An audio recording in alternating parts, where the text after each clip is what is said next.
Welcome to Rise Diary.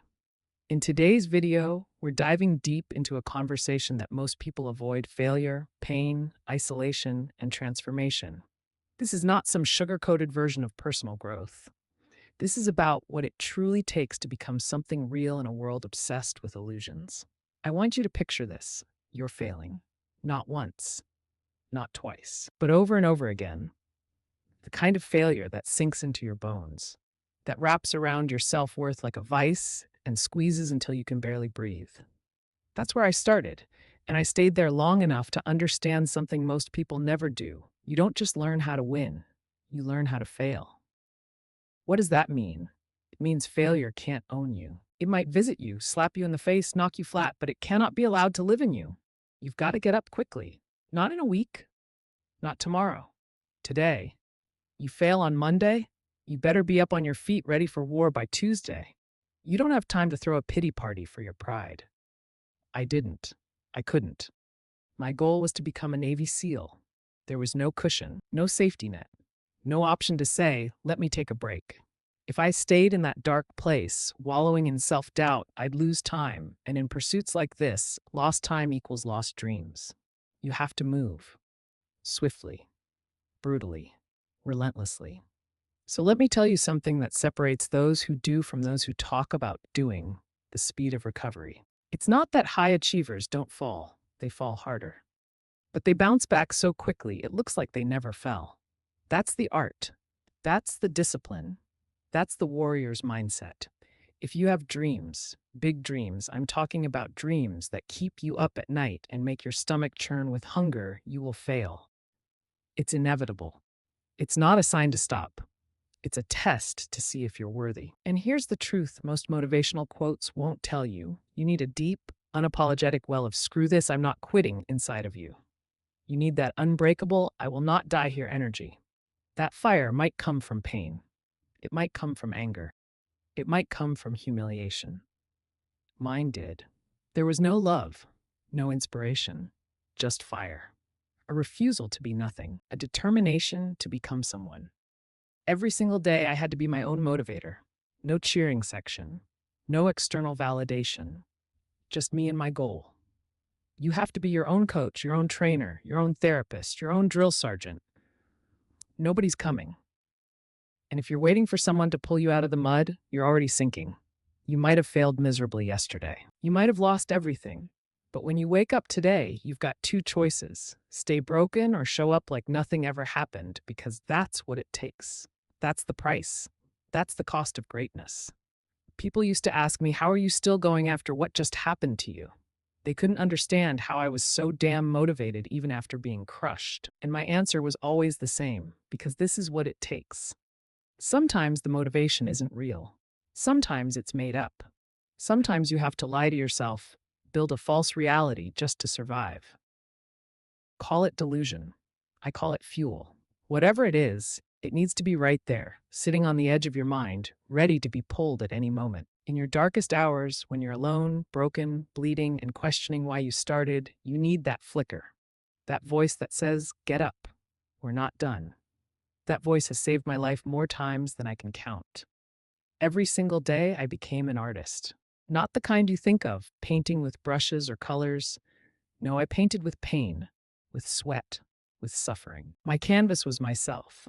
And every day, I added something to that painting: a scar, a lesson, a breakthrough.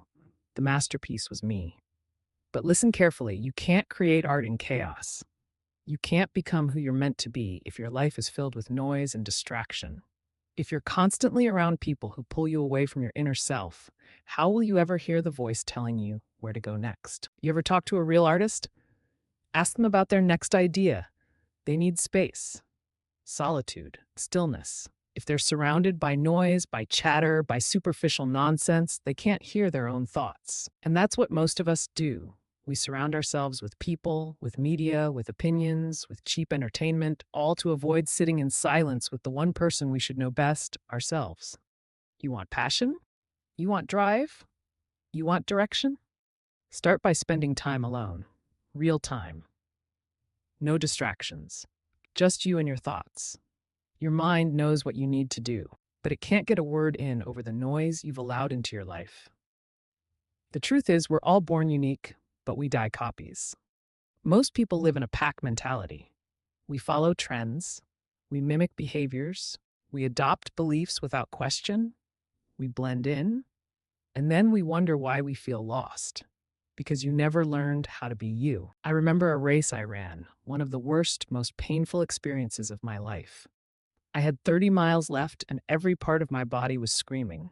Muscles failing, joints locking. Every step felt like death. But I found a way to push through. I don't know how, but I did. By the time it ended, I could barely climb the stairs to my house. I was dizzy. Couldn't even walk without support. Every few steps, I had to collapse. I finally made it to the bathtub and collapsed inside. My body was shaking. My skin was on fire. And when I finally peed, it looked like Coca-Cola. That's the pain I went through. That's the price I paid. But you know what I said? Don't take me to the hospital yet. Just let me feel this. People won't get that. They'll call it stupid, dangerous, reckless. I don't care. That pain was my proof. That pain was my certificate. I had broken through a mental wall that most people don't even know exists. I had reached something beyond physical endurance. I had touched the other side. Why do I keep pushing? Why am I different? Because I finally stopped pretending. I stopped following. I stopped wearing masks. And when I did that, when I looked in the mirror and said, "Who are you really?" everything changed. My entire life opened up. I stopped trying to be like others. I stopped wishing I had what they had. I didn't want to be Michael Jordan. I didn't want to be anyone else. I wanted to be me, David Goggins. And once I owned that, really owned it, the floodgates opened. My path became clear not because someone gave me a map, but because I finally cleared out the junk in my mind that was blocking my vision. And the real turning point? The accountability mirror. Every night I'd look in that mirror and call myself out. No filters, no sugarcoating. You're fat, you're lazy, you're lying to yourself, you're weak. Harsh? Maybe, but it was the truth. And that's what I needed. That's what you need. Most people are too soft on themselves. They want comfort. They want to believe they're okay, just the way they are. But growth doesn't come from comfort.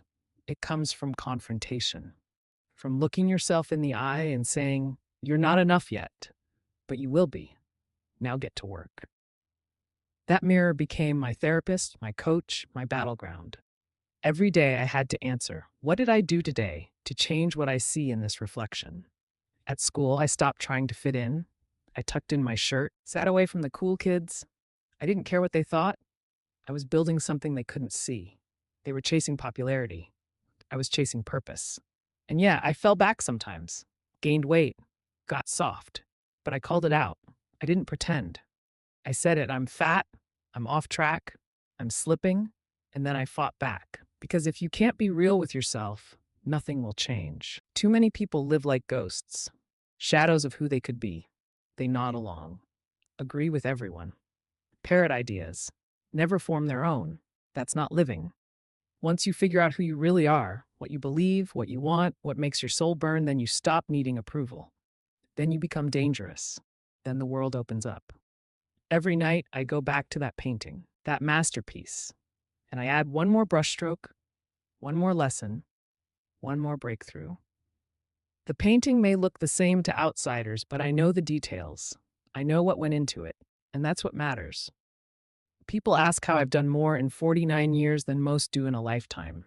It's not because I'm gifted. It's because I listen. Not to the world, to my mind, to my mission. Most people follow a set path. They become one thing, a teacher, a driver, a businessman, and when that ends, they're lost. Why? Because they never had their own list, their own painting, their own voice. They were too busy living someone else's script. You want to find yourself? Sit down, in silence. No phones, no music, no people. Just you and your mind. Ask, who am I? Wait for the answer. It's there. Always has been. This is Rise Diary. This is your awakening. You want to be someone? Then stop lying to yourself. Get up, get after it, and don't stop until the masterpiece is complete.